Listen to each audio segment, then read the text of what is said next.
Hey, Tuesday morning, just getting ready for my presentation. Well, my shirt's a little bit low here. Let me bring that up a bit. Presentation at 10, driving innovation with 20 questions. So room is empty right now. Figured I'd take a couple minutes to just get ready for the session. And still not sure if I'm going to record the session, but really interesting conversations. You're learning a lot from a lot of the other speakers, which is really cool. And let's see how this one goes. I'll check back in later. So probably looking a little bit more tired and frazzled. Just finished my session at the Project World Conference in Winnipeg, driving innovation with 20 questions. And it really interesting. I always find these sessions really interesting because you get into different audiences and how they behave and how they act. This group was pretty quiet, which is not unusual, but it certainly doesn't give you anything to feed off of. Interesting comment coming out. Met with one of the attendees who actually described the content as inspirational, which never happened to me before. So that was really, really cool. And I think if you can take tools and tips and tricks and just ideas that add value to other people and that they find inspiration in, I think that's awesome. Wasn't my intent, but I'm really, really glad that happened because maybe gives me a little bit of a different spin on should I be doing some more inspirational stuff? Should I be doing more tactical stuff as I figure out what to do and what to focus on? That's certainly going to inform next steps. So really, really excited. Tired, probably going to go back and sleep for an hour or so. But we'll see how the rest of the day goes. Got afternoon keynote with a really, really interesting speaker, Rhonda Scharf. Probably butchered that. Sorry, Rhonda, who I met last evening, had dinner with, and a really, really cool person. So looking forward to that. And that's it for the conference today, but I'll be back around later.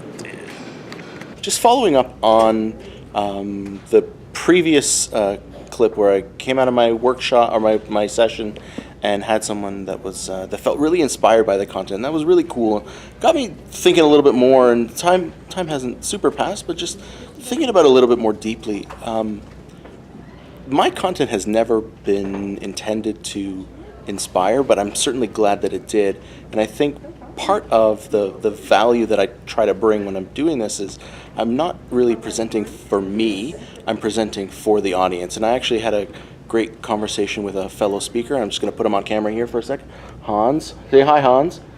Hans was the keynote this morning, and we were talking last night about how, figuring out as a speaker when you go out and present, are you presenting, to sell a book or to sell a course or to sell some nonsense product, or are you actually there to deliver value? And I think I don't have a book and I don't have a course and I don't have anything to promote, so I'm just there to talk. And I think that's the minute I make that switch and try to sell something, that's going to really suck for me. So until then, I'm not going to sell anything and make no money and just do this for fun, and that's cool. But when you're just as a general tip for speakers or for presenters, regardless of whether it's at a conference or in a boardroom or whatever, you should always be thinking about your audience and giving value to them, because if you are not giving value to your audience, then you are wasting your time. Really fired up after a conversation on my way out of the conference today, and I don't know how this is going to go, so let's just see how it goes. Conversation was from an attendee who had attended my session, asked how long I'd been doing this, my answer is I've never hidden the fact that I have a full-time day job and that I do this at night. That's my 9 to 5. This is my 5 to 9. I've never really hidden the fact, but I also don't publicize it either. And so this person's comment to me was, well, you're not really a professional speaker, presenter, facilitator, workshop, whatever. And I had to, politely smile and do the Canadian thing. And I had to leave because I absolutely am a professional. And that's not just me saying it. If someone hires you to do a job, then you are a professional of whatever that is. And the comment that got me at the end was, well, you want to work during the day, and you want to do this at night, and like you want to have your cake and eat it too. And before I left, I had to say, yeah, of course I want to have my cake and eat it too. Like what's the point of cake if you're not going to eat it?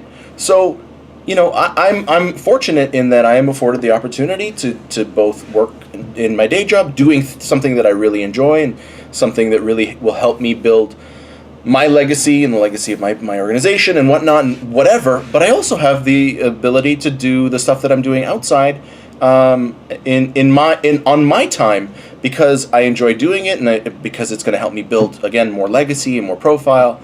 And that's great. So of course I want to do both. Like, why should I have to choose one or the other?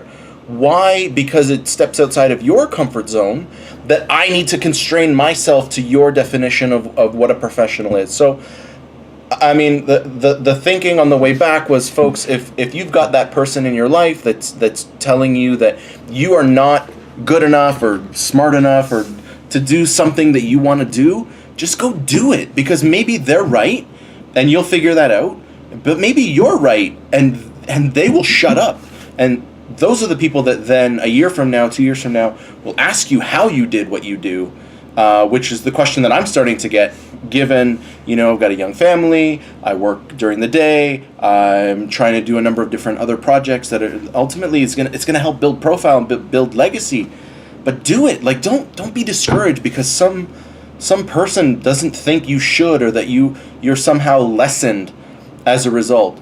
Have your cake, eat the cake, because what good is cake if you're not going to eat it? Like, what a ridiculous thing.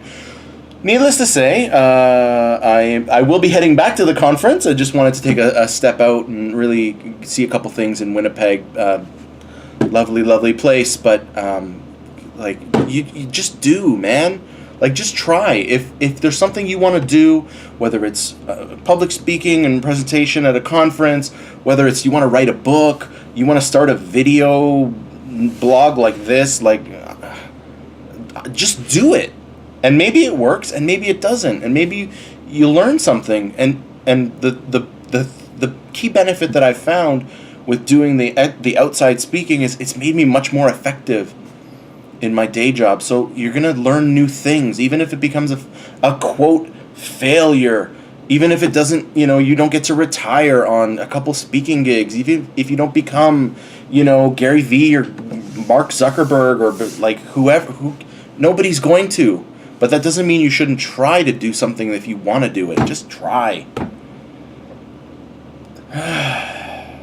It's too much negativity, man. It's too much negativity in the world, and like, it's really, as someone who used to get fuel from negativity, it's good. And I think every once in a while you get those moments where someone says, no, you can't do that, or you should, like, you're not good enough to do that. So show them, prove that you can't do it, or that you can do it, rather. Don't prove that you can't do it. Prove that you can do it. And just shove it up their ass. Do it, but try, learn, because even if it becomes a failure, you're still gonna be better. You're gonna have learned new skills. You're gonna have learned something about yourself and about the people around you if you just try. So just, I have been encouraging people in my circle to that have expressed that they want to do conference speaking gigs. Like, I've been doing it for 3 years now. It's not a long time. They want to do it, so start, so try. Like, you're not gonna, those opportunities are not gonna come to you. You've got to put yourself out there, and that's what I did, and it's worked out. But I also tried for 3 years with no success before anybody even gave me a shot. So you've got to put yourself out there and try. But if there's something you want to do, if you think it's going to help you, if you have a story to tell, this conversation has gone through ebbs and flows, hasn't it? Just to break the fourth wall. If you've got a story to tell, or you've got a message that you want to deliver, if you've got a special skill that you want to share with a larger audience, just do it, because you're not helping anybody by keeping it here inside.